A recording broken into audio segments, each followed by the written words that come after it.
Hello everyone, welcome to channel learn with ease. आज का topic है dissolution of a partnership firm, जिसमें हम सॉल्व करेंगे question number 43 chapter 7 TS Grewal की बुक से class 12 accounts. Online sessions, online classes के लिए आप मुझे इस नंबर पर व्हाट्सएप कर सकते हो अपना नाम और क्लास। अगर आप टीएस ग्रेवाल के साथ साथ डीके गोयल बुक को भी फॉलो कर रहे हो तो इसी चैनल की प्लेलिस्ट को क्लिक करो, आपको न्यू एडिशन के सॉल्यूशंस अपलोडेड मिलेंगे। साथ में ही कम्युनिटी सेक्शन में एमसीक्यूज मिलेंगे क्विज की फॉर्मेट में और एमसीक्यूज के सॉल्यूशन शॉर्ट्स में। तो बहुत कुछ है चैनल पर, विजिट द चैनल। अच्छा लगे तो शेयर और सब्सक्राइब जरूर करना। क्वेश्चन में है दो पार्टनर ए और B, profit sharing ratio fraction में है लेकिन डिनोमिनेटर सेम है, तो हम क्या लिख सकते हैं 7:4। फर्म को डिसॉल्व कर रहे हैं 30 मई 2023 को, जब उनके कैपिटल के बैलेंसेस है 7,000 और 4,000। अब इन दोनों ने फर्म को लोन भी दिया हुआ है जिस पर इंटरेस्ट देना बाकी है 4500 और 750 रुपए। अदर लाइबिलिटीज है फर्म की 5,000 रुपए। एसेट्स को बेचा तो हमें मिले 24,000 रुपए। नेसेसरी लेजर अकाउंट्स बनाने आपको। तो सबसे पहले देखो यहाँ पर कुछ मिसिंग है। एसेट को बेच करके जो पैसा मिला वो तो दिया है, लेकिन एसेट कितनी है वो ही नहीं है। तो वो निकालने के लिए हम बनाएंगे मेमोरेंडम बैलेंस शीट। हमें मिसिंग वैल्यू निकालनी है तो इसे क्या कहेंगे, मेमोरेंडम बैलेंस शीट। जहां पर इनकम्प्लीट डाटा के साथ या मिसिंग वैल्यू निकालने के लिए आपको एक रिकॉर्ड या स्टेटमेंट बनानी होती है, तो उसे कहते हैं मेमोरेंडम बैलेंस शीट। तो अब आपके पास जो जो चीज है उसको फिल करो। सबसे पहले हमारे पास कैपिटल के बैलेंसेस है दोनों के। क्रेडिट बैलेंस है तो 7,000 और 4,000 11,000। अगर कुछ नहीं लिखा तो हम यही मान के चलेंगे ये क्रेडिट बैलेंस है। क्लियर है। इसके बाद दिया है कि इन दोनों के लोन पर इंटरेस्ट बाकी है। तो जब इंटरेस्ट ड्यू होता है तो हम कहां पर ऐड करते हैं, उसके लोन अकाउंट में ही ऐड करते हैं ना। Interest account debit to loan account, loan to A account, loan to B account, whatever भी। इंटरेस्ट हमारा खर्चा है और उसी लोन अकाउंट में वो ऐड हो जाता है। तो लोन टू ए हमारा हो जाएगा 4500 और बी का 750। अदर लाइबिलिटीज भी दी हुई है 5,000। तो ये लाइबिलिटीज साइड तो आपकी कंप्लीट हो गई। एसेट्स में कुछ भी नहीं दिया कि आपकी एसेट्स में क्या क्या है। तो इसका मतलब यहाँ जो 21,000 का लाइबिलिटी साइड का टोटल है वही आपका एसेट साइड का भी होना चाहिए। और इसका मतलब वो आपकी एसेट्स है। जितना यहाँ पर लाइबिलिटीज हैं तो वही तो आपका यहाँ पर भी टोटल आना चाहिए। और टोटल ये होना चाहिए, तो इसका मतलब ये क्या है, आपकी एसेट्स हैं जिसको बेच करके आपको 24,000 मिले।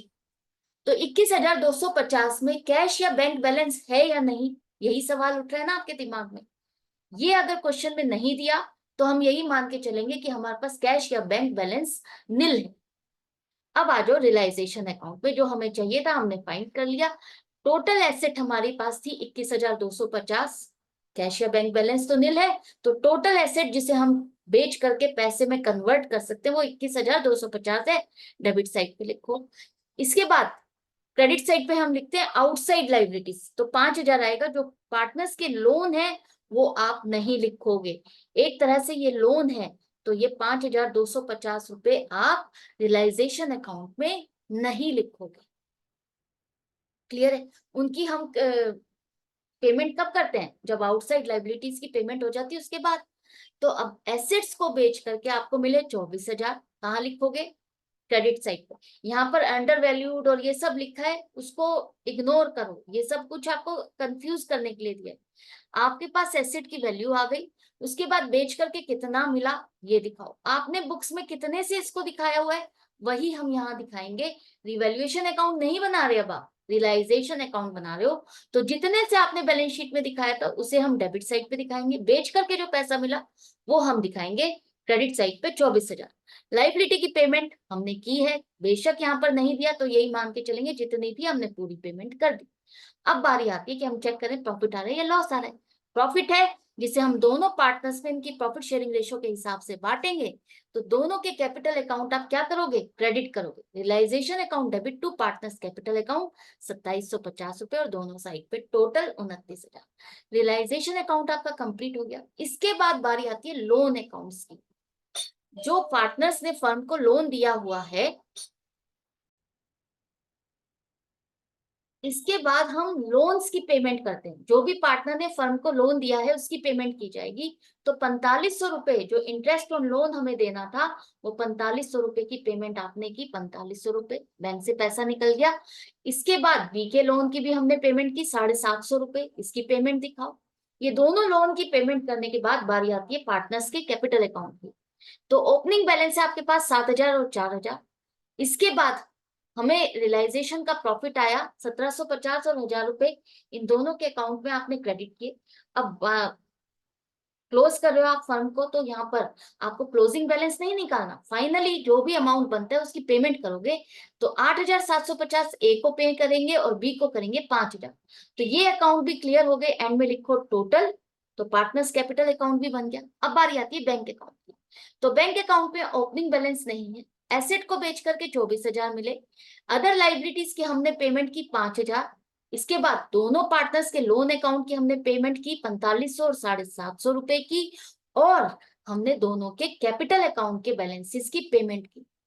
तो अब चेक करो क्या क्लोजिंग बैलेंस आ रहा है? नहीं, क्लोजिंग बैलेंस तो नहीं आ रहा।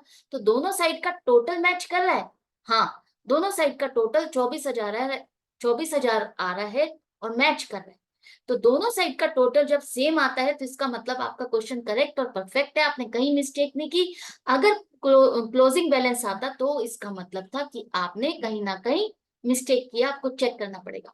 तो बैंक अकाउंट एक तरह से बैलेंस शीट है, एक तरह से चेकर पॉइंट है, जहां से आप चेक कर सकते हो कि आपने क्वेश्चन करेक्ट किया है या रॉन्ग किया है। दोनों साइड का टोटल मैच कर रहा है तो परफेक्ट है, अगर नहीं मैच कर रहा तो मिस्टेक है, क्लोजिंग बैलेंस आ रहा है तो मिस्टेक है। तो इसी तरह से प्रैक्टिस जारी रखो, करते रहो, मिलते रहो और कनेक्टेड रहो। मिलते हैं नेक्स्ट वीडियो में नेक्स्ट क्वेश्चन के साथ। Goodbye and take care.